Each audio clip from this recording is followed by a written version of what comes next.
આપ જોઈ રહ્યા છો પ્રજાના પ્રશ્નોને વાચા આપતું મિસ્ટર ગુજરાત ન્યૂઝ। નમસ્કાર। રાજકોટ જિલ્લાના ધોરાજી પંથકમાં કમોસમી વરસાદનો કહેર, ખેડૂતોના મોંમાં આવેલ કોળી છીનવાઈ, પાકોને ભારે નુકસાન। રાજકોટ જિલ્લાના ધોરાજી પંથકમાં અચાનક વાતાવરણમાં પલટો આવતા કમોસમી વરસાદે ખેડૂતોને ભારે આર્થિક ઝાટકો આપ્યો છે। ગઈકાલે સાંજના સમયે ભારે પવન અને ગાજવીજ સાથે ધોધમાર વરસાદ વરસતા ખેતરોમાં ઊભેલા પાકો તેમજ કાપણી માટે તૈયાર જણસને નુકસાન પહોંચ્યું છે। છેલ્લા ઘણા વર્ષોથી સૌરાષ્ટ્ર વિસ્તારમાં માવઠા, કમોસમી વરસાદ અને વાવાઝોડા જેવી કુદરતી આફતોના કારણે ખેડૂતો પર સતત આફતો તૂટી રહી છે।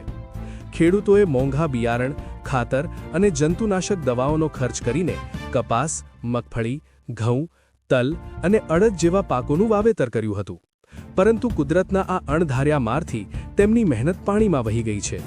હાલમાં ઘઉંને માર્કેટ યાર્ડમાં યોગ્ય ભાવ ન મળતા ઘણા ખેડૂતો પોતાની જણસ ખેતરમાં જ રાખી રહ્યા હતા, ત્યારે કમોસમી વરસાદને કારણે તે જણસ પલળી જતા ખેડૂતોને દ્વિગુણ નુકસાન વેઠવું પડી રહ્યું છે। આ પરિસ્થિતિમાં ખેડૂતો આર્થિક રીતે તૂટી ગયા છે અને જગતનો તાત આજે ચિંતિત નજરે પડી રહ્યો છે।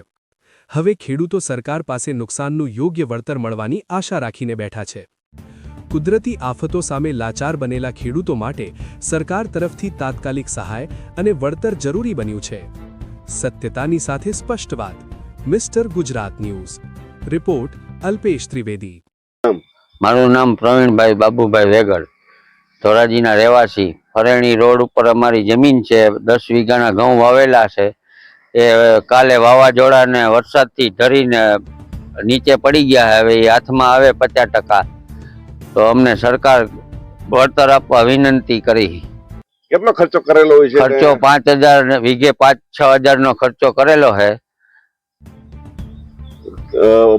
નુકસાની કેવી આવશે? નુકસાની આવશે 30 થી 40-50% જેવી આવે, 40% જેવી। ખેડૂતોની હાલત કેવી છે અત્યારે? ખેડૂતની હાલતની વાત જવા દો, અત્યારે મજૂરી મળતા નથી, વાઢવાના પૈસા ન હોય, કટરવાળા અડધું બગડે। તમારું નામ? કિશોરભાઈ માનવભાઈ વેગડ। કાલે કમોસમી વરસાદ જે આવ્યો એના હિસાબે નુકસાની કેવી આવશે? કયા પાકને નુકસાની છે? એટલે ઘઉં, ચણા, ધાણા અઢળક નુકસાની છે।